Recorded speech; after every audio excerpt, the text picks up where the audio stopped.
Hola, ¿qué tal? Muy buenos días. Soy Isaac Rojas, director de investigación pesquera en el Atlántico, y es un placer recibirlos a todas y a todos, esta audiencia tan importante que se encuentra siguiéndonos a través de las redes sociales, tanto de INAPESCA como del Laboratorio Nacional de Resiliencia Costera, así como quienes nos acompañan a través de Zoom. Me permito darles la más cordial bienvenida a este seminario interinstitucional que realiza justamente el Instituto Nacional de Pesca y Acuacultura, INAPESCA, y el Laboratorio Nacional de Resiliencia Costera, LANREC, hacia la resiliencia de las comunidades y hogares pesqueros en México. El objetivo principal de este seminario, pues, es generar un espacio de colaboración interinstitucional para exponer, discutir y sintetizar marcos conceptuales y analíticos, así como estudios de caso y la información actual sobre el estado y perspectivas de la pesca en México. Todo esto en el contexto de sistemas socioecológicos para la generación de las capacidades de comunidades y cooperativas pesqueras, con la finalidad de enfrentar los estresores y choques tanto naturales como antropogénicos. En ese sentido, y por parte del INAPESCA, pues nuestro director general, el doctor Pablo Arenas, está muy atento a cómo desarrollamos estos seminarios y les manda un saludo muy afectuoso a todos los que participan, ¿no? También siempre agradecemos a las doctoras Verónica Ávila Foucault y Deneb Ortigosa del Laboratorio Nacional de Resiliencia Costera, y también pues al doctor Raúl Lara, que es jefe de departamento y además un gran investigador del Instituto Nacional de Pesca, quienes colaboramos para coordinar estos seminarios, ¿no? También les recordamos a toda nuestra audiencia que el seminario va a quedar grabado en la página de Facebook del Laboratorio Nacional de Resiliencia Costera, y posteriormente pues va a ser subido al YouTube por si gustan compartirlo con más colegas interesados, o si quieren sacar unas notas, pues creo que es muy valioso tener estos seminarios también grabados, y agradecemos al Laboratorio Nacional de Resiliencia Costera por hacer ese esfuerzo, ¿no? Y bueno, en general la dinámica del seminario es la misma que en los seminarios anteriores.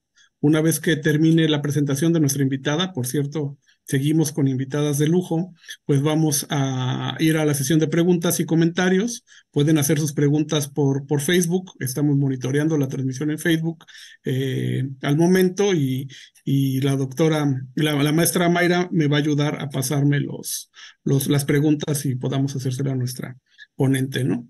Y bueno, también los que se deriven del chat de Zoom, también aquí podemos atenderlo, ¿no? Y bueno, pues como se los adelanté, y sin duda muchos lo saben, y sin duda ha sido parte de la impulso de esta convocatoria del seminario del día de hoy, pues tenemos una invitada muy especial. Y para mí de verdad que es un placer que nos acompañe la doctora Silvia Salas Márquez, quien es investigadora del CIMBESTAB, Unidad Mérida, quien nos va a compartir un poco de su gran experiencia y trayectoria. En este caso nos va a presentar el seminario Vulnerabilidad, Adaptación y Retos en Viabilidad de Pesquerías Artesanales, como una breve semblanza y muy breve semblanza del gran trabajo en temas de pesca que ha desarrollado la doctora Salas.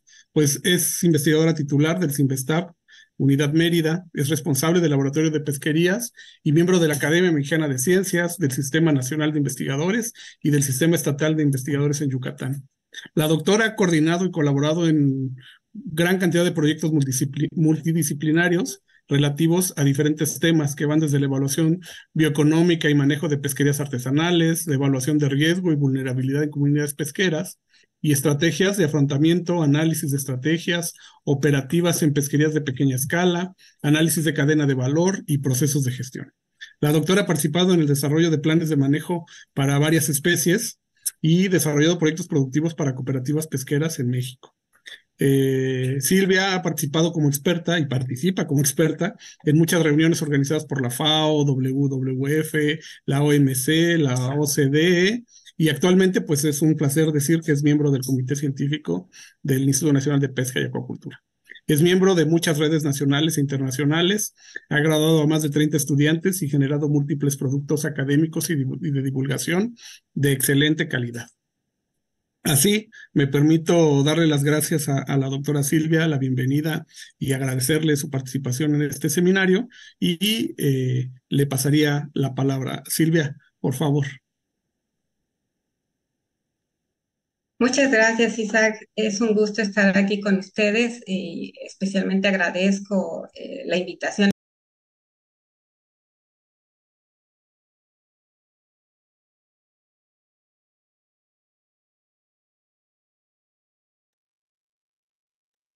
Perdón, yo no escucho a Silvia. Ya, Ah, creo que ahora me escuchan. ¿se oyes bien, Silvia?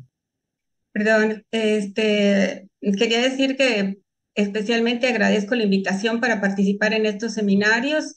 Eh, Creo que esta vinculación INAPESCA-LANSREC es así como un anillo perfecto, eh, y que pues nos da espacios para comunicarnos, para vincularnos.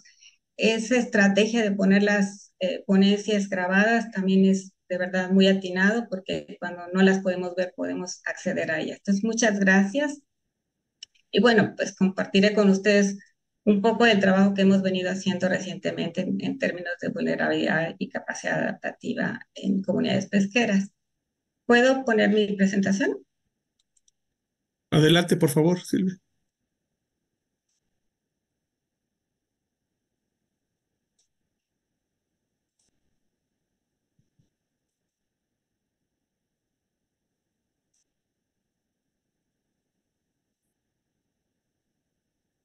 ¿La pueden ver ahí?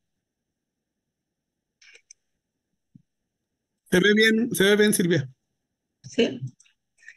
Bueno, este, primero que nada, este es como un resumen. Traté de integrar en esta ponencia un poco de contextos teóricos, pero también marcos contextuales. Hemos venido trabajando por muchos años en pesquerías en general, pero más en los últimos años en pesquerías artesanales, vinculados a esta red internacional que es Too Big to Ignore, que muchos de ustedes seguramente conocen o son miembros de esta red.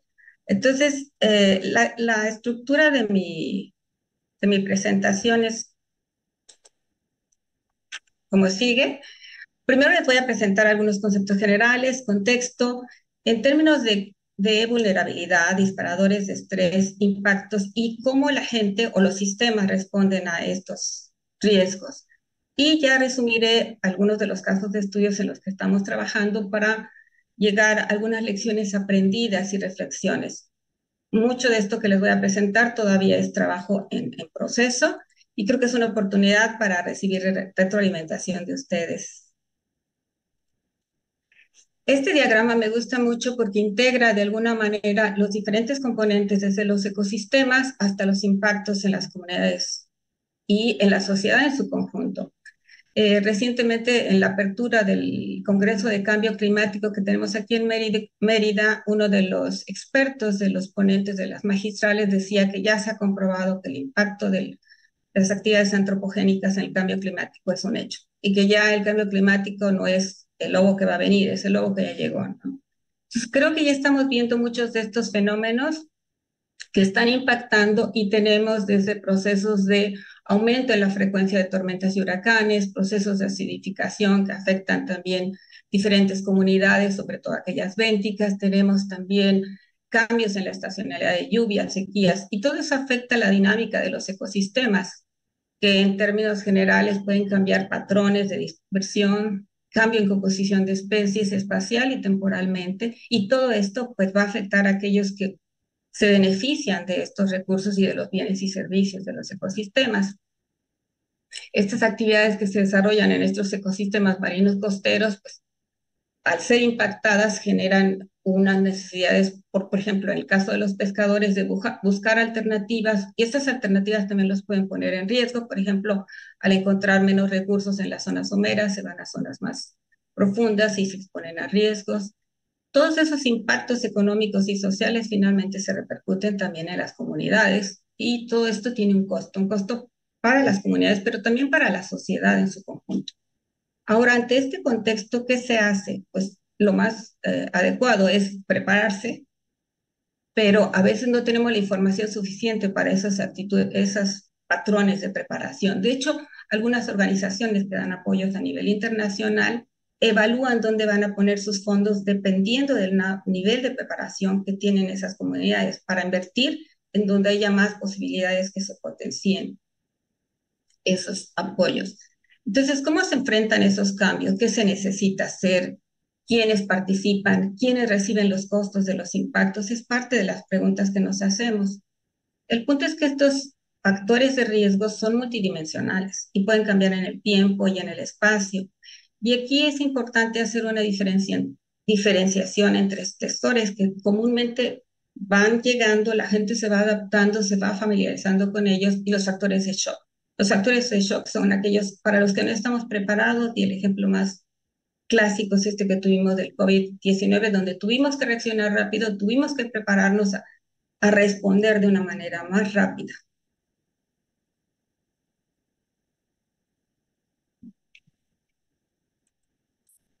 Bueno, y esto nos lleva a entender que estos sistemas de los que dependemos, los sistemas ecológicos, están intervinculados con los sistemas sociales. Aquí varios autores ya hablan de sistemas socioecológicos, de la vulnerabilidad socioecológica, porque si nosotros como humanos impactamos a los ecosistemas y los ecosistemas se ven impactados, van a revertir esos efectos, ¿no? Y tanto los sistemas ecológicos tienen diferentes niveles de exposición, sensibilidad y capacidad de recuperación, los sistemas sociales también tienen diferentes niveles de sensibilidad, exposición y respuesta adaptativa. El problema es que no podemos medir todo. Entonces, ¿qué medimos? ¿Cómo podemos monitorear esos cambios? Y para eso es importante obtener indicadores. Los indicadores que sean medibles, que sean costeables, que sean sensibles. Y con este diagrama quiero retomar este concepto de vulnerabilidad. Es un diagrama de Sinner que también me gusta mucho porque es muy ilustrativo. En este se trabajó con comunidades pesqueras en África.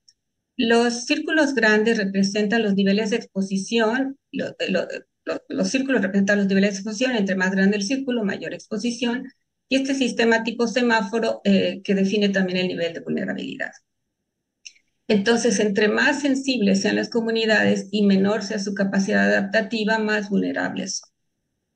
En ese sentido, la susceptibilidad se define como el componente del sistema que es afectado ante la exposición al estresor. Y la exposición, el grado en el cual el sistema puede ser un ecosistema, puede ser un recurso, puede ser una comunidad, experimentan cambios.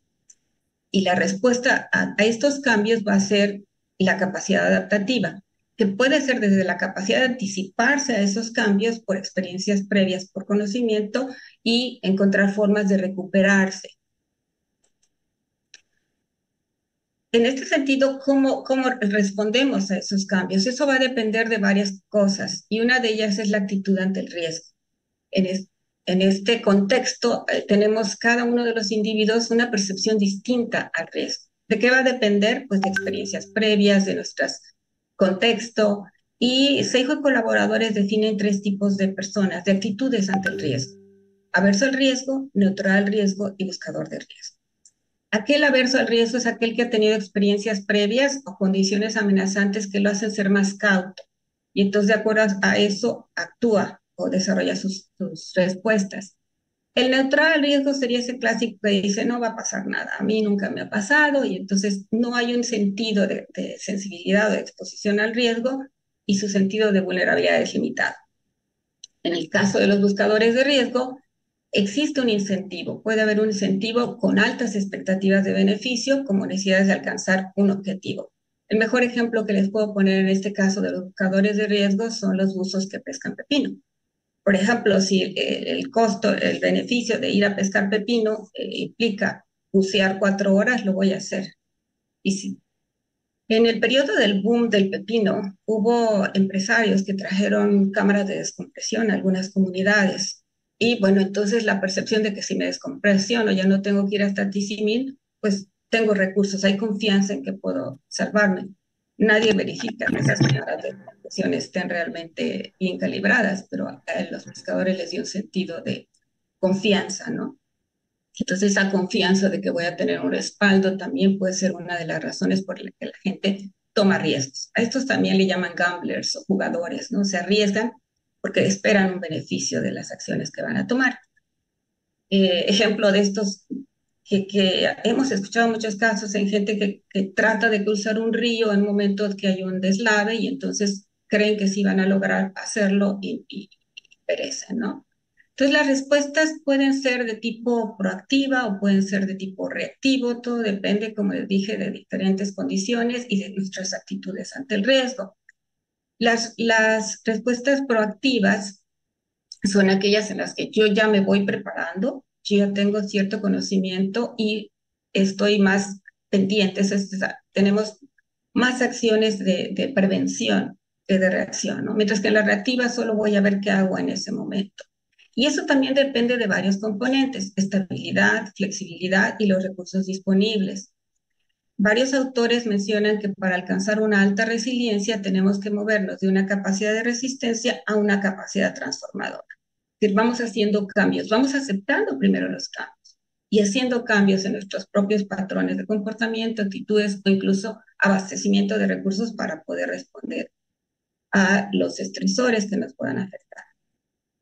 Ahora, ¿qué factores definen esos componentes para hacer una respuesta proactiva o activa? Pues son varios, ¿no? Uno es la estabilidad.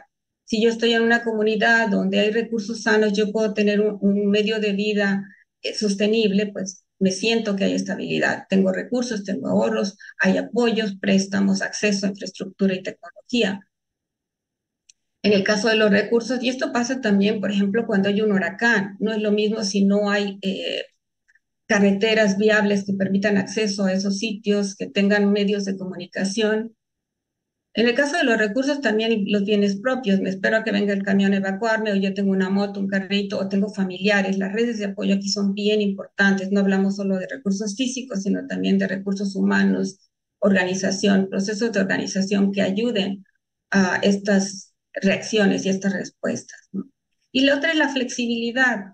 En la flexibilidad, yo, por ejemplo, si veo ahora cada vez los pescadores encuentran menos recursos, volúmenes menores, precios más bajos, entonces pueden decidir moverse a otra actividad, pero si a mí me dicen qué más sabes hacer de ser investigadora, pues yo creo que vender, pero ¿qué otras cosas sé hacer, no? Cada uno tenemos flexibilidad de acuerdo a nuestras habilidades, a nuestros contextos, y entonces ellos van a poder movilizarse. También es la disposición a cooperar y la disposición al cambio, son parte de esa flexibilidad. Un ejemplo de respuestas reactivas o proactivas: por muchos años hemos estado expuestos a mareas rojas, pero cada vez ha habido un distanciamiento entre estos periodos en que se dan las mareas rojas. Una reacción proactiva y una iniciativa que se tuvo a través de la Marina, también en Investaba, y un seguimiento de todos se han estado tomando muestras de agua, se han estado haciendo un seguimiento para conocer en qué momento se pueden dar los blooms. Una reacción reactiva puede ser desde el amarillismo, estamos colapsándonos, y lo tuvimos en el caso del año pasado, que se tuvo esta marea roja que se concentró en Telchac, pero después del paso de este fenómeno ya no supimos qué fue lo que siguió, qué sigue, qué pasa, qué vamos a hacer ante estos fenómenos, ¿no? Entonces, es primero reconocer que los sistemas y los sistemas ecológicos y los sistemas sociales son muy dinámicos, son cambiantes y estamos expuestos a cambios, ¿no? Ante esos cambios hay que hacer procesos adaptativos, procesos preventivos, procesos de mitigación y en un momento dado de transformación. Ya no podemos atender los fenómenos como lo hacíamos antes, hace 10 años, hace 20 años. Las cosas están cambiando muy rápido. Y ante este contexto, quiero traer a colación este concepto de viabilidad, y me gusta usarlo mucho más ahora porque nos hemos concentrado en la sustentabilidad. La sustentabilidad de los recursos se puede dar. Ejemplo de ese punto de quiebra entre sustentabilidad y viabilidad se da cuando ya hay un punto que le llamamos de no retorno. El punto de no retorno es cuando se llegan a dar cambios irreversibles en los ecosistemas o los sistemas que estamos analizando, y ya el costo de llevarlos al nivel original o incluso un nivel viable son muy altos o a veces imposibles, ¿no? Entonces, en este punto, por ejemplo, se llega a un nivel y se puede alcanzar un nuevo nivel de estabilidad y se puede seguir, pero cuando estos niveles ya llegan a una degradación, ya no se da. Ejemplos de estos tenemos, por ejemplo, las zonas de manglares que desecan y que rellenan para construir. Esas zonas van a seguir siendo vulnerables porque se van a inundar. Ya se perdió capacidad de protección en la zona costera. En el caso de la pesquería del pulpo, por ejemplo, trayendo un ejemplo de Mero, en los 70, 60 se pescaron hasta 20.000 toneladas y ahora andamos entre las 6.000, 5.000. Sigue siendo sostenible en el tiempo, si yo veo los últimos 10 años, pero ¿qué tan viable es? Entonces tenemos que llegar a un nivel en que la población pueda seguir manteniendo su capacidad de renovación. Por eso no solo tenemos que buscar entender y buscar la forma de que las pesquerías sean sostenibles, pero también viables. Y eso va a dar viabilidad también a aquellos que dependen de ellas, o sea, a los pescadores, a las comunidades. Y bueno, así es como hemos incursionado nosotros en este tema de vulnerabilidad y capacidad adaptativa. En mi laboratorio hicimos un estudio con la Universidad de Tromsø que nos invitaron para evaluar estrategias de respuesta adaptativa. Y en ese tiempo trabajamos con Silam de Bravo y San Felipe. Después de un tiempo dejamos de trabajar ese tema, pero entre el 17 y el 21 tuvimos un proyecto sobre pesca artesanal a nivel de la península de Yucatán, en coordinación con EPOMEX, la UNAM, un trabajo muy bonito que nos proporcionó mucha información, y parte de lo que obtuvimos dentro de los talleres comunitarios fue ver las problemáticas de las comunidades y decidimos retomar el tema de vulnerabilidad. Ahora, dentro de esto, como les decía, para poder tener respuestas adaptativas o para tener planes de mitigación, debemos conocer cuáles son los factores de riesgo, cuál es la percepción de riesgo de los usuarios. Comentaba con un estudiante, o sea, tú puedes estar cerca de una montaña y le dice a la persona que tiene la casita allá abajo que se siente vulnerable y te puede decir que no, porque he vivido muchos años ahí, pero cada vez las percepciones de riesgo van aumentando. Entonces, estas son las preguntas que nos hicimos para trabajar con algunas de las comunidades pesqueras. ¿Cuáles son los factores de riesgo? ¿Cómo responden las personas? ¿Y cuáles son sus actitudes ante el riesgo? Las comunidades en las que hemos trabajado para no digo un proyecto, es una serie de continuidad de proyectos, porque han sido muy oportunistas. Empezamos a obtener información desde que estábamos trabajando con el proyecto de caracterización de la pesca en la península de Yucatán. Después nos vinculamos con un proyecto de TBTI sobre alerta a vulnerabilidad y justicia azul, y pues con recursos también del mismo Sinvestar. Entonces tenemos como que diferentes periodos, diferentes comunidades. En Silam de Bravo estábamos trabajando, de hecho, para ver si había habido cambios con respecto a los periodos casi de 10 años antes, y estamos en el 2020 colectando datos cuando nos cayó la pandemia. Se vino el confinamiento, estábamos de hecho ahí cuando cerraron el puerto, y después la organización Comunidad Biodiversidad hizo un análisis a nivel nacional, nos pidieron apoyo, entonces también hicimos entrevistas por teléfono y pudimos obtener información durante el periodo del COVID. Posteriormente, creíamos que el COVID ya se había acabado, ¿verdad? 21, 22, empezamos a hacer entrevistas en actores clave para dar un seguimiento a esos factores de estrés, ¿no? Y hemos tenido una serie de talleres con ellos. En CISAL hemos tenido algunos trabajos de tesis de estudiantes pre-COVID. También durante el periodo que hicimos entrevistas telefónicas con la organización COVID, pudimos tener información, y ahora en el 23 hemos hecho entrevistas. Y en Telchat y en Chuburnat empezamos en el 21. Entonces, como verán ustedes, tenemos una mezcla de información, en algunos casos pre-COVID y post-COVID, que todavía estamos en COVID a un nivel distinto, pero... Entonces, les voy a resumir los resultados primero en el caso de Silam de Bravo, con estos periodos, y posteriormente la comparación entre las 4 comunidades. Nuestras fuentes de información han sido información documental, reportes, toda aquella información, incluso de las mismas comunidades, estadísticas oficiales, entrevistas, como les dije, telefónicas y presenciales, y también algunos talleres. Los talleres de socialización se hicieron para regresarle los resultados a los pescadores. Siempre nos dicen, bueno, ustedes nos preguntan y qué resulta de eso, ¿no? Entonces, por un lado, queríamos regresarle los resultados de los análisis a los pescadores y saber cómo habían ido pasando o cambiando, si habían habido modificaciones con respecto a los periodos en que habíamos estudiado. Entonces, estuvimos haciendo el análisis de la información basado en análisis de contenido, índices de vulnerabilidad. No voy a presentar lo de los índices, estamos terminando de analizarlo y luego vamos a hacer comparaciones entre puertos, pero les voy a describir de manera general estos factores de riesgo y vulnerabilidad que se identificaron en las comunidades. Este es un marco conceptual de referencia. Nuevamente quiero referir a que todo está vinculado en estos sistemas bioecológicos, sociales e institucionales están expuestos a perturbación, cada uno, incluso las instituciones. Y cuando hablo de las instituciones, no hablo solo de las instituciones de gobierno, las mismas comunidades tienen sus propias instituciones locales, las cooperativas son una forma de organización institucional también. Entonces, cada uno está expuesto a diferentes factores de cambio y las respuestas de cada uno pueden ser distintas. ¿Qué favorece una resiliencia? Pues estrategias proactivas. ¿Qué reduce la resiliencia? Estrategias reactivas. Esperamos, la hipótesis de trabajo es de que entre mayor capital social haya en redes de apoyo, todo esto, innovación, es lo que va a permitir y facilitar la resiliencia y el bienestar comunitario en el caso de las comunidades pesqueras. Bueno, yendo a los resultados, en el caso de Silán de Bravo, tuvimos la oportunidad de hacer un muestreo estratificado separando pescadores libres de cooperativados y permisionarios. Aquí teníamos la hipótesis de que los más vulnerables iban a ser los pescadores libres, por recursos, por acceso.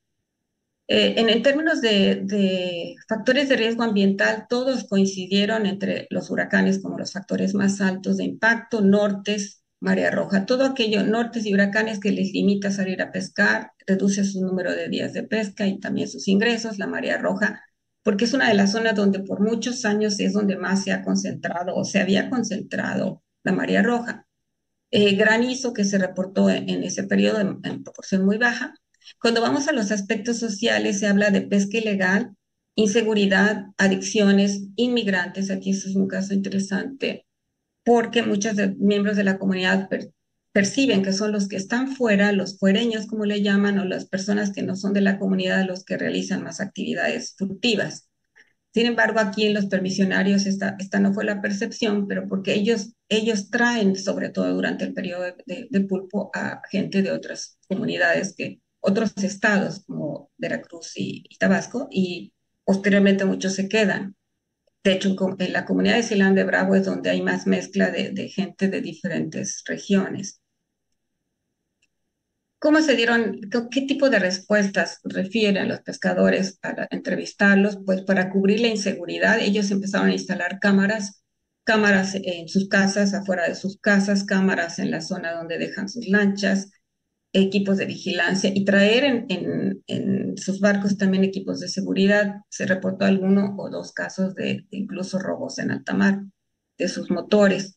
En términos de adicciones, pesca ilegal y mercados, ellos dicen que la pesca ilegal existe porque hay un mercado ilegal, hay quien les compre. ¿Por qué lo ven como un factor de riesgo social y económico? Porque consideran que esto va a impactar sus recursos y finalmente va a impactar su economía. Pero también porque normalmente productos ilegales los pueden vender más baratos que lo que ellos los pueden vender. Todos ellos refieren a organizarse, a concientizarse. Esto lo refieren como una acción que debería darse, no necesariamente como las acciones que ellos realmente confirman que hacen, ¿no? En el caso del mal tiempo, como le llaman, y ahí incluyen nortes y huracanes, tormentas, pues resguardar sus equipos, evacuar, proteger sus bienes, ahorrar para tener cómo mantenerse en el tiempo en que no pueden pescar y o realizar una actividad alternativa, ¿no? Las respuestas reactivas son esperar a que el gobierno resuelva los problemas, denunciar, enfrentar a los pescadores ilegales, pero normalmente no tienen mucha confianza en el apoyo de las autoridades, ¿no? ¿Qué es lo crítico aquí o qué fue lo crítico en este periodo del 20? Pues era cuando estábamos nosotros aquí en marzo, es que ya tenían 2 meses sin pescar, porque fue el periodo de la veda del mero. Y luego se viene el confinamiento y apenas estaban empezando a recuperarse cuando les llegan 3 tormentas y un huracán. Prácticamente este año fue un año muy malo para ellos. Y pensando que el COVID ya se iba a acabar, pues resulta que el COVID siguió, ¿no? Son periodos de mucho estrés, fue un periodo en el que se vieron afectadas, como todos sabemos, muchas de las actividades productivas y especialmente la pesca, los perecederos. De mi vida no cambiaría nada. Gracias por cantar, pero bueno, aquí les resumo en los componentes de las fuentes de riesgo ambiental, socioeconómico e institucional. En negro están las que nos habían reportado antes de COVID y en azul las que le aumentaron después del COVID. Van a ver que la parte socioeconómica tiene mucho que ver con los mercados, salud y riesgos y la caída de los precios. Les compraban el producto mucho más barato, así que a veces decidían no pescar. Aquí el aumento de las tormentas y la falta de vigilancia. Ellos reportan que se dio mucha más pesca ilegal en el periodo de la pandemia, en el confinamiento, porque ellos no salían y otras personas venían de fuera a pescar en sus zonas. ¿Cómo respondieron? Pues una de las cosas que más se nos decía, hay que lavarse las manos por el COVID, pues en comunidades donde tienen problemas de agua, esto es muy difícil. Cerca del 45% de las personas entrevistadas no tenían eh, servicios médicos y algunos tenían el servicio médico público, que también estaba muy limitado, ¿no? Entonces, ante estos impactos, que hubo reducción de precios, dependencia, tuvieron ellos que tener una respuesta más que nada reactiva. Tuvieron mucha dependencia de gobierno para despensas, apoyos. En las otras respuestas adaptativas o proactivas se empezaban a recuperar y hay dos cosas que resaltan en las respuestas adaptativas. Una que fue el trueque. Ellos pescaban producto y lo fueron a intercambiar en comunidades rurales por gallinas, huevos, verdura por pescado. Y la otra, estos procesos de comercialización en línea, empezaron a aprender a cómo manejarse más en las redes sociales para vender sus productos o traer directamente a la ciudad, ¿no? Esos formaron redes de apoyos y grupos de cooperación. Algunos de esos grupos se mantuvieron, otros se disolvieron. En los talleres fue posible que confirmáramos parte de la información que ya habíamos obtenido por entrevistas y en ese periodo todavía había una reactivación muy lenta por parte de la economía, entonces ellos tenían poca expectativa con respecto a la recuperación. Entonces, cuando se les preguntó cómo habían pasado el periodo de pandemia, entonces obviamente era su preocupación, miedo, ansiedad, pero qué habían aprendido de la pandemia y además de cuidarse, que es esta parte de salud mejora bastante, es aprender a ahorrar para saber qué hacer cuando no tuvieran alguna necesidad de periodos de poca actividad, ¿no? Bueno, este es con respecto a Silam de Bravo en los tres periodos. Ahora voy a contrastar los casos de las otras comunidades en donde lo vamos a ver a nivel de estresores ambientales, sociales y económicos y sociales. Estos círculos representan porcentajes, proporción en base a la frecuencia de las respuestas. Aquí van a ver los periodos en los que hicimos las entrevistas, número de entrevistas. Entonces, sí hay diferencias en los periodos, en estos dos son en el mismo periodo, pero sí hay diferencias. Aquí resalta en todos casos los nortes, las tormentas, las granizadas, turbonadas, y algo que es importante, que es bueno, porque resaltan más los huracanes, es algo como que está muy presente en el caso de las comunidades de Silán de Bravo y la marea roja. Aquí verán que en Telchac no aparece la marea roja porque esto fue en el 21, un año antes de que se diera la marea roja. Y el sargazo, que antes nunca había sido reportado, ya empieza a ser reportado. ¿Cómo han enfrentado estos riesgos, estos factores de riesgo?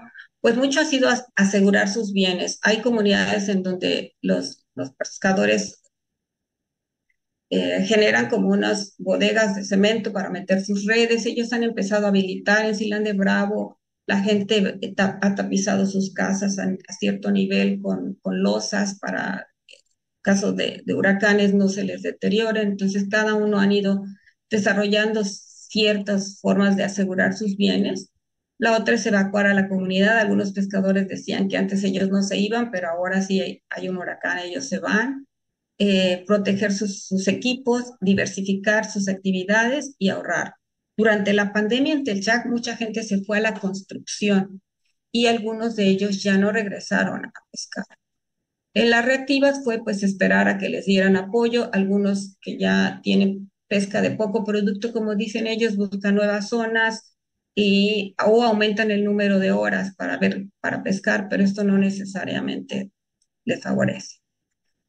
En el caso de los estresores económicos, pues resalta lo que habíamos mencionado anteriormente, la baja de precios y el aumento en el costo de los insumos. Entonces ya no resulta tan rentable como pescador artesanal ir a pescar. Si tus precios a los que te pagan son bajos, el otro es el desabasto de esos insumos o baja los compradores. Durante la pandemia hubo un cambio en las cadenas productivas y una de las cosas que se perdieron fueron intermediarios también. Entonces, el número de compradores bajó y ahora ellos tienen que entrar en procesos de negociación si no son cooperativados, por ejemplo, ¿no? Que en gran medida en Chigurná la mayoría no son cooperativados, en Telchac hay una o dos cooperativas, en Cisal hay varias cooperativas de nombre, pero entregan casi siempre los mismos proveedores y en Silam de Bravo hay una cooperativa.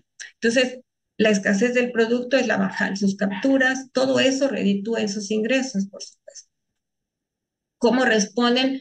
Pues con diversificación. Van a ver que todo es diversificación. Uno es moverse hacia el turismo, buscar otra actividad complementaria o sustitutiva. La creación de redes de apoyo para trabajar. En Silán de Bravo desarrollaron una estrategia muy interesante sobre trabajo, pesca en cooperación, salir a pescar entre dos lanchas y comparten sus capturas. Eh, y en algunos, como en Silam, migrar, ¿no? Ya sea que migran a la ciudad o a Cancún o en algunos casos a Estados Unidos. En las reactivas, pues siempre fue solicitar préstamos, esperar a que las cosas cambiaran o si voy a pescar, pues solo voy a pescar más horas o más tiempo para ver si así compenso la baja de los volúmenes. En la parte social, nuevamente aparece la pesca ilegal en todos los casos, pesca ilegal, robos, que en algunos casos son mucho más marcados, como en Silam de Bravo, a pesar de que tienen cámaras. En Chuburná desarrollaron una estrategia muy interesante, pusieron cámaras, pusieron luz, contrataron en el puerto de Abrigo, pusieron un vigilante, que todos pagan y contribuyen para eso.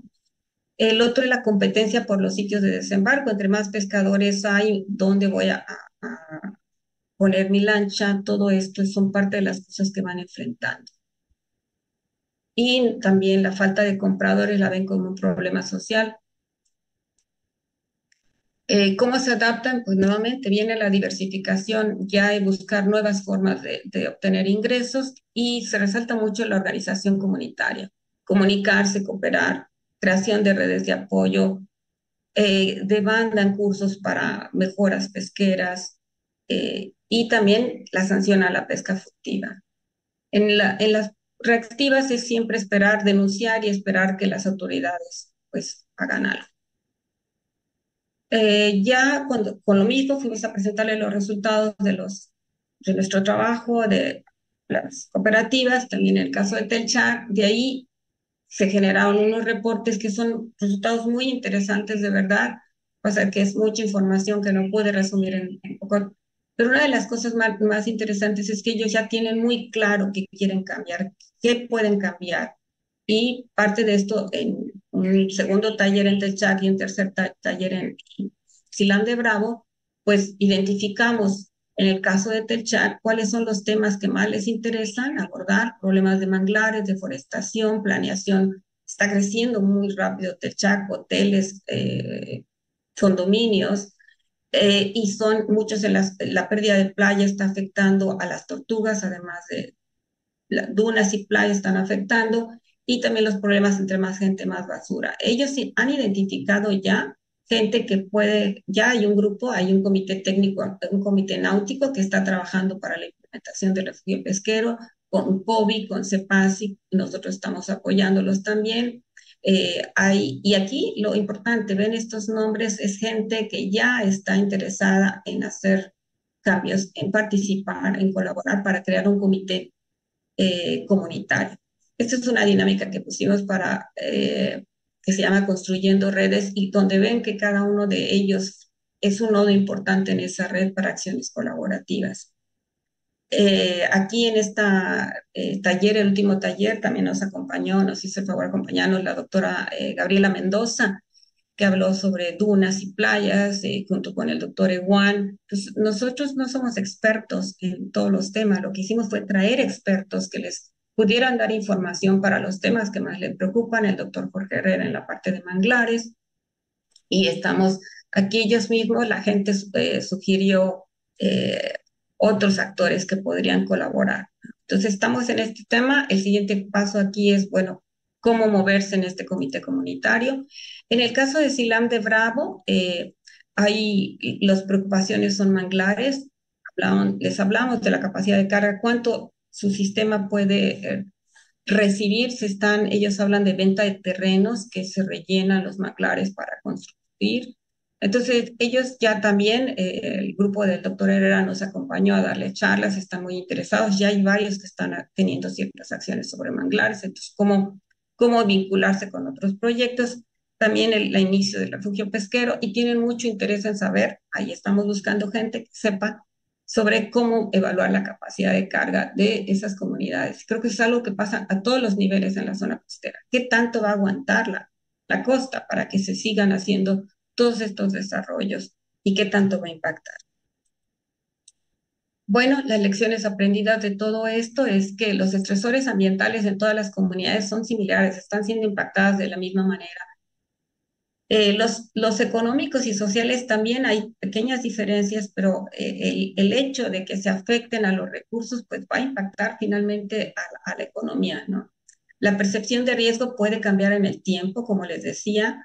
Eh, eh, sí, no sé si puedo responder preguntas aquí o al final. Veo una manita ahí que me indiquen los organizadores. Ya estoy por terminar, si quieren Al podemos final, ir. Silvia, por favor. Ok, gracias. Bueno, la percepción puede cambiar en el tiempo, como les decía, las personas de Telchac lo refirieron a la María Roja porque apenas les llegó. Nunca había habido un periodo en que se estancara tanto, hay una marea. La, lo más importante es que perciben cada vez más fuentes de riesgo. O sea, se van aumentando y sus tiempos de recuperación son más largos. También perciben que el coordinar, el trabajar coordinados o apoyados es como pueden tener un sentido de mayor seguridad. Ya se dieron cuenta que trabajar solos no es suficiente. La gente en condiciones de crisis puede reaccionar de dos maneras, o compite o coopera. Entonces ellos identifican que pueden cooperar más con familiares y amigos, no tienen muchas expectativas de los apoyos de gobierno. Y entre contingencias extremas sin embargo, han tendido a cooperar y generar nuevas estrategias, como en el caso del COVID, ¿no?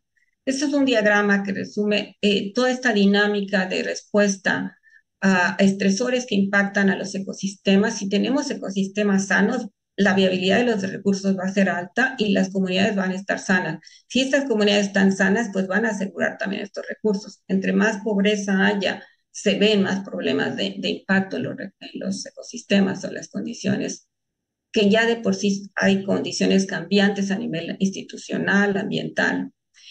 Y todo esto afecta a lo largo de la cadena productiva de la pesca. Cada uno de estos subsistemas está expuesto a riesgos y hay una respuesta distinta, igual que todos. Estos se requieren procesos de aprendizaje para poder adaptarnos, mitigar y construir capacidades. Entonces, estamos en una condición en que los recursos están deteriorados. Eso ya está bien reportado. Hay muchos cambios en los mercados, cambios ambientales. Llegó el COVID y se prevé que puedan llegar otro tipo de impactos. Entonces, todo esto genera incertidumbre, riesgo y vulnerabilidad. Por eso es importante identificar las fuentes de riesgo para generar estrategias de sinergia para poder generar planes de mitigación y de prevención. Evaluar los costos de oportunidad. La falta de acción es una acción, también hay un costo de oportunidad en no hacer nada. Entonces tenemos que hacer respuestas rápidas, pero también con visiones de largo plazo. Mejorar la infraestructura comunitaria, sobre todo la red de frío, es una de las cosas que se necesitan mejorar para el caso de las pesquerías. Diversificación de medios de vida. Ya no, el sistema ya no puede aguantar tanto, hay menos recursos, los insumos de pesca son más caros, entonces la gente necesita diversificarse, pero por eso también necesita aumentar sus capacidades. Y la organización es muy importante. Todo esto nos puede llevar a una gobernanza adaptativa. No solo los sistemas se adaptan, todo en su conjunto tiene que adaptarse. Si no podemos eliminar los riesgos, pero sí podemos generar información que nos permita generar planes de mitigación. La incertidumbre va a estar ahí. Y tenemos que incrementar capacidades a todos los niveles, capacidades para mejorar la protección de los recursos, las comunidades y reducir riesgos, ¿sí? Entonces, y para eso necesitamos identificar herramientas efectivas de acuerdo a los contextos, porque lo que funciona para un caso puede no funcionar para otro. Y identificar y definir indicadores de resiliencia que puedan ser medidos y que nos ayuden a contribuir con las políticas públicas y pues sobre todo la cooperación, cooperación interinstitucional, comunitaria y yo les digo también interminable, porque esto es algo que solamente así podemos, ya nadie puede trabajar junto, solo, en conjunto podemos hacer más cosas.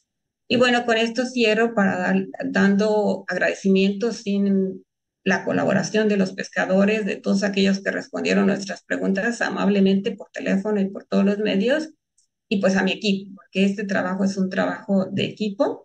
También a aquellos que nos apoyaron en los talleres comunitarios, les quiero dar las gracias. Algunos se asomaría por ahí, pero estamos, pues con esto cierro. Muchas gracias. Déjenme dejar de compartir y ahí. Muchas gracias, Silvia. Sin duda, muy interesante la charla. Según yo iba a tomar el tiempo para ir atento, pero la verdad es que me quedé tan embebido en lo que exponías que perdí el reloj. Muy interesante. De verdad que muchas gracias por compartirnos estas experiencias y estas conocimientos que sin duda son valiosos y puntos de vista, ¿no? Les recuerdo a todos que pueden levantar la mano quienes están aquí en el Zoom y a los que están en Facebook, si tienen alguna pregunta o comentario, con toda confianza, por favor háganlo. Nosotros le pasamos aquí los comentarios y las preguntas, las felicitaciones a la doctora Silvia. Tengo una mano levantada aquí en el Zoom, me permitiría pasarle la voz. Dice Macisne, supongo que puede ser el doctor Cisneros, pero no sé, no quiero equivocarme. Doctor, así es, por favor, Sí, gracias. bienvenido. Gracias. Gracias. Hola Silvia. Hola, hola Miguel, Qué, mucho gusto qué verte. bonito trabajo, qué dedicación también, qué paciencia y qué capacidad de organización y de coordinación y análisis, ¿no? La verdad es que está muy interesante. Yo Gracias. tengo dos preguntas. No me quedó muy claro porque tú hablas al principio de las redes bueno, tú le llamas cadenas de valor, yo prefiero llamarles redes de valor Mm. que son como menos lineales, es menos lineal el pensamiento. Déjame llamarles por este momento así.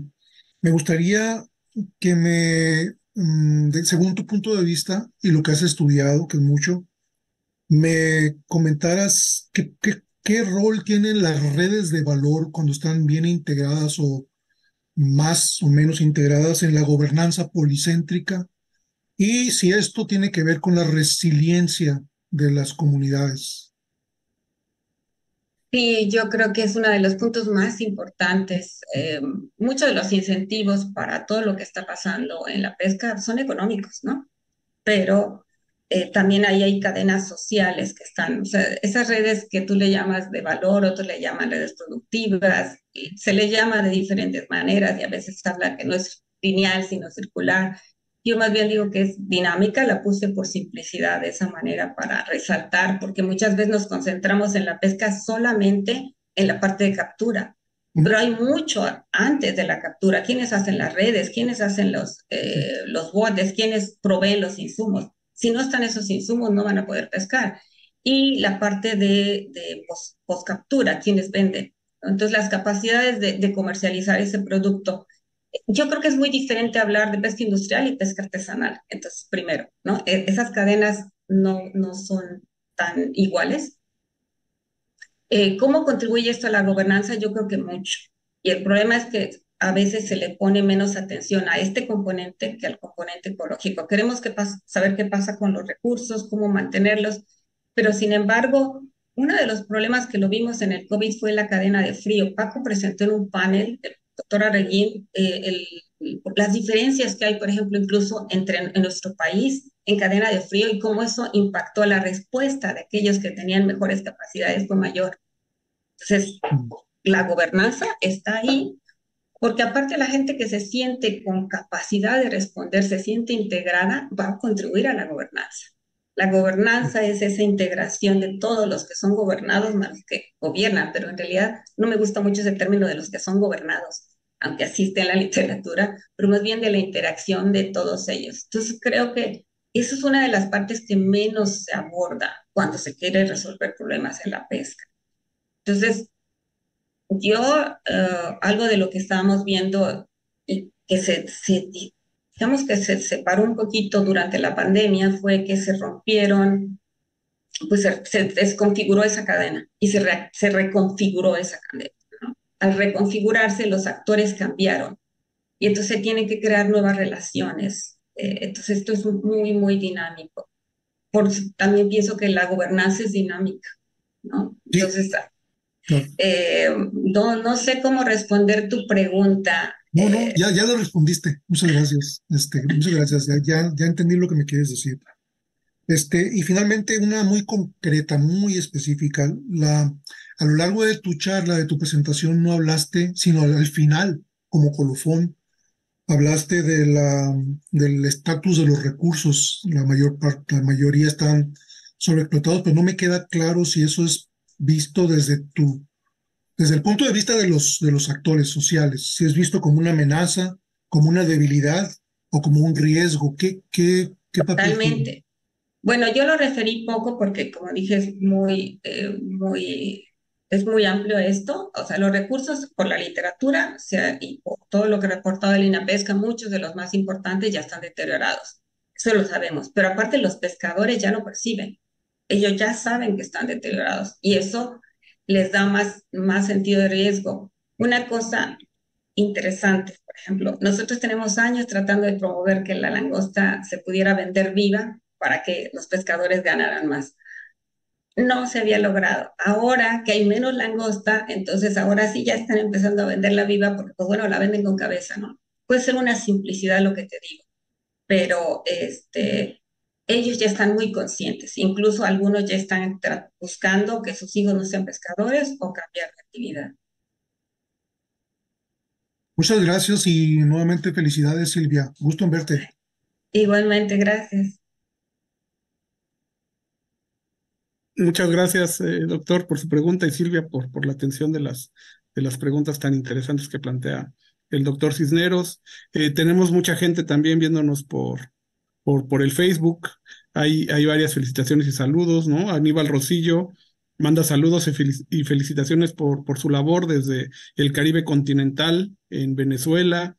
Luis Follo McDonald, muchas felicidades, Silvia, excelente trabajo. La doctora Tere Gaspar, saludos, doctora Salas, muchas felicidades, excelente trabajo. También tenemos preguntas. Claudia Durruti hace una pregunta muy interesante sobre este fenómeno del trueque. Pregunta si el trueque se ha mantenido en las comunidades después de la pandemia.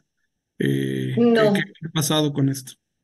el trueque, platicamos con el que es representante de pesca y en Silán de Bravo, que de hecho fue un estudiante mío y el que nos apoyó bastante, Paul, biólogo Paul. Lo que nos comentaba es que lo que pasa muchas veces, empezaron a juntar producto, a que cuenta cada pescador contribuye con producto, juntaron 1 tonelada y luego lo fueron a vender. Entonces querían recibir proporcionalmente a lo que contribuyeron, ¿no? Y pues el acuerdo fue no, lo que llegue para la comunidad va a ser para toda la comunidad, no solo para aquellos que contribuyeron. Entonces algunos sí estaban dispuestos a aceptar eso. Entonces lo hicieron como 2 o 3 veces, según me dijeron, y después ya lo dejaron de hacer. Muy bien, muy bien. Muchas gracias, Silvia. Otra pregunta. Rosa Irales, muchas gracias por compartir su trabajo, doctora Salas. Enhorabuena. Mi duda es hacia una respuesta de los estresores económicos. los pescadores, al mencionar mejoras tecnológicas, hablan de mejoras en artes de pesca, acceso a las TICs o ambas. Saludos desde la UABC, Departamento de Ingeniería en Pesquerías. Pues las dos, sí, ellos están, de hecho son innovadores. Ahora que fuimos a ver cómo pescan la langosta viva, ellos ya han desarrollado pues sus sistemas, ¿no? Que antes ni siquiera, ellos sí piensan, ya son más receptivos a la tecnología, entonces piensan en las dos cosas, para artes de pesca y también cuando hablan de tecnología, como se han metido mucho a la venta por internet, ¿no? Redes y esas cosas. El problema es que a veces no tienen señal, esa es la otra. Claro, claro, cada vez se vuelve más complicado esto de las tecnologías de la información, pero también pues abre puertas y abre a lo mejor derroteros que nunca nos imaginamos, ¿no? Bueno, Ah, te voy a también, comentar algo muy simpático ahí, pero pasa en Telchac. Ahora hay una compañía muy pequeña, pero que es como ve la oportunidad de meter redes. De hecho, se llama Ponte Shush o algo así. Usa términos muy coloquiales locales y está haciendo, pues, llenando oportunidades ahí para proveer servicios de Internet. claro, claro, también aquí en nuestro chat del Zoom, Lourdes Jiménez manda saludos, felicidades, Gabriel Holguín, igual saludos, muy interesante su plática. Silvia, no sé si hay alguna otra pregunta, yo me atrevería. Ah, bueno, aquí tenemos una. Este, Dentro de las redes de colaboración, ¿se ha considerado la participación de grupos de inversión, pensando que una de las barreras más importantes ha sido la falta de recursos para implementar las medidas de mitigación, sean capacidades, infraestructura, etcétera? Es una pregunta de Iván Martínez que pone en el chat. Bueno, dentro de lo que yo he trabajado con estas personas, no se ha visto estas opciones de grupos de inversión, ¿no? En general, creo que esto se da más a niveles de los grupos de permisionarios. De hecho, hubo una persona que durante el periodo del 22, hubo una persona no recuerdo, que promovía programas de inversión para atraer a pesca, nos contactó, hicimos un pequeño grupo para tratar de ver si había gente que se interesara, pero creo que el problema es el miedo, es un poco a qué estoy involucrándome y además a nivel de pesca artesanal es muy difícil que ellos decidan invertir, ¿no? Pero ha habido, hasta donde yo tengo conocimiento, por ejemplo, ya a través de redes de ONGs que han traído a comercializar el producto. Y esta parte de inversión de una compañía china, de hecho, los que como vieron ahorita la langosta viva, es por parte de una compañía china que ya les puso todas las condiciones para que puedan vender el producto. O sea, antes no lo hacían quizás porque no podían completar toda esta cadena, como decía Miguel, tenemos que ver toda la visualización de la cadena. O sea, hasta ahorita lo que conozco son algunos chinos y algunos compradores que han hecho encadenamiento con cooperativas principalmente. No sé si por ahí va su pregunta, porque grupos de inversión es como un concepto amplio para mí. Gracias, gracias, Silvia. Aquí en el chat están contestando que sí, que iba en ese sentido, ¿no? Agradecen la, la respuesta. Este, no sé si hay alguna otra pregunta. Aquí le diría a Mayra si puede que me mande si hay alguna pregunta o alguien aquí del grupo que está en, en, en el Zoom. Juan Ricardo Romero, felicitaciones Silvia, el sector social de la pesca necesita estudios como el que realizas para la mejora social y productiva. Creo que todos estamos de acuerdo, Silvia, felicidades. Me sumo a a la felicitación de Juan Ricardo. Y si me lo permite, Y te haría una pregunta. ¿Cómo le podemos hacer? Porque bueno, esto es algo muy localizado en unas comunidades sin duda muy importantes en la región, pero pues yo me quisiera imaginar un programa de trabajo, pues no necesariamente solo de la academia, sino a lo mejor del gobierno, de algunas instituciones, pues para poder incluir estos enfoques en temas pues del mismo desarrollo pesquero, ¿no? O sea, quiero decir, sabemos que hay muchas necesidades. También sabemos que los apoyos que ha dado el gobierno recientemente pues han sido mínimos, prácticamente todo se queda en el bien pesca, y también sabemos que hay apoyos que pudieran realmente detonar pues mejores gobernanzas, mejores adaptabilidades, etcétera. Entonces, no sé, Silvia, si nos pudieras dar alguna idea sobre esto. Gracias. Mira, si recuerdas, les mencioné que nosotros, primero ya estoy muy vieja para andar en estos rumbos, así que ya tengo mucho tiempo trabajando en la zona y creo que eso me ha dado y agradezco muchísimo el conocer gente en la costa que nos apoya. O sea, vamos a las comunidades y pues con el respeto que les tenemos que pedir ese apoyo, ¿no? Para que se nos retribuya. La otra, regresarles información, porque si no les regresamos, pues están hartos ya de tanta entrevista, de tanto taller y no ver que algo resulte, ¿no? Pero eso también te genera un compromiso. A mí me genera un compromiso y vas en un encadenamiento. Ahora, de hecho, estamos con estos talleres, nos escriben, ¿y cuándo viene el siguiente taller, doctora? ¿Y cuándo vamos a atender esto, no? Entonces, generamos compromisos. Nosotros lo que hemos hecho es encadenar recursos, o sea, un proyecto como el de pesca artesanal no tenía incluido vulnerabilidad, pero pues si vamos a medir y pesar y hacer esto, pues ahí mismo empezamos a hacer la colecta de información, ¿no? Y en los talleres, entonces aquí les presento lo de vulnerabilidad en pesca artesanal. Puedo contar después darles acceso a una plataforma donde tenemos todos los resultados de los talleres y de todo lo que hemos generado, pero creo que el problema es que donde se acaba el proyecto, se acaba el dinero y se acaban las acciones. Y ese es un problema, ¿no? Entonces, no podemos hacer estas replicaciones tan fácil o continuar. A mí me gustaría que sigue, pues nos sigue el taller de CISAL, quisiéramos trabajar en otras comunidades, pero lo hacemos oportunísticamente. Aplicamos el mismo tipo de cuestionarios cuando vamos a hacer otros muestreos y así hemos colectado. Entonces, yo creo que en la medida que las fuentes de apoyo identifiquen que esto es importante, primero, ¿no? Porque no podemos, el mismo gobierno está actuando de manera reactiva, respondiendo reactivamente, y eso cuesta más, a la larga cuesta más. Las respuestas reactivas son, hasta el acto de no responder tiene un costo, ¿no?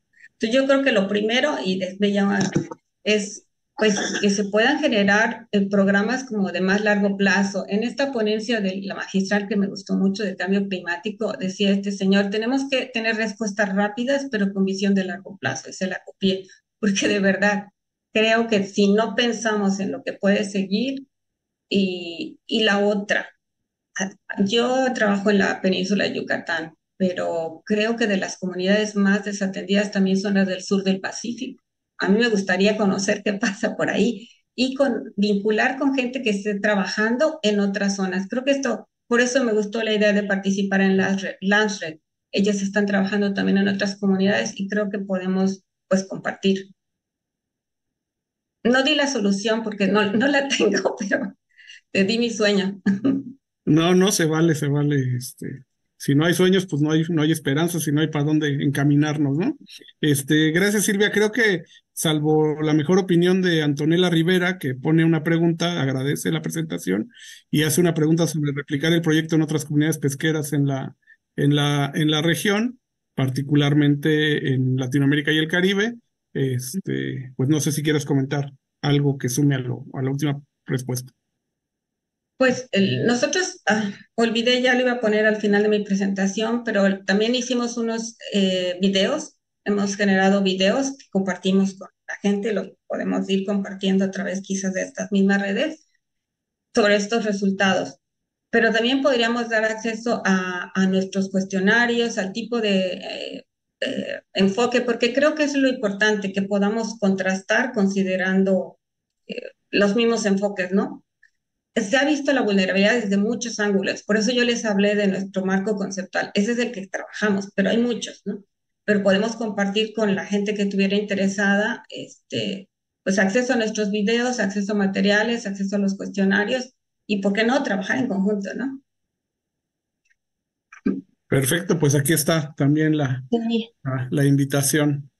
Este, Yo igual me uno a las felicitaciones, me gustó mucho la presentación, se me hizo muy interesante.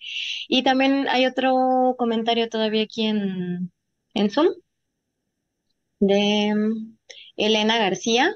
Gracias por su presentación ante la problemática que tienen que enfrentar la pesca artesanal. ¿Cuáles son las lecciones aprendidas del trabajo en Yucatán que podemos aplicar de forma inmediata a las comunidades en la zona norte de Quintana Roo y cómo nos vinculamos con su proyecto?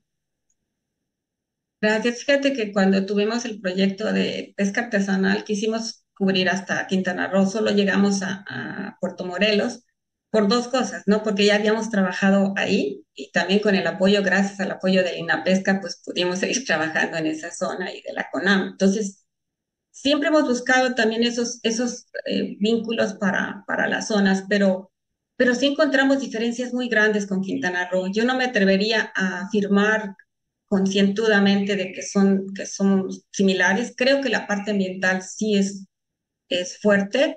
El nivel de impacto puede ser distinto y las respuestas también distintas. Ahora tengo una colega de Ecosur que está trabajando con el efecto del sargazo y creo que mucha gente está trabajando con el sargazo. Entonces creo que sí podríamos encontrar diferencias, ¿no? En la parte de comercialización también, hay una chica que va a hacer una tesis de maestría también en Puerto Morelos, vamos a seguir yendo por allá y quizás podríamos vincularnos de alguna manera, porque si ustedes trabajan en unas zonas distintas, como les decía, podríamos compartir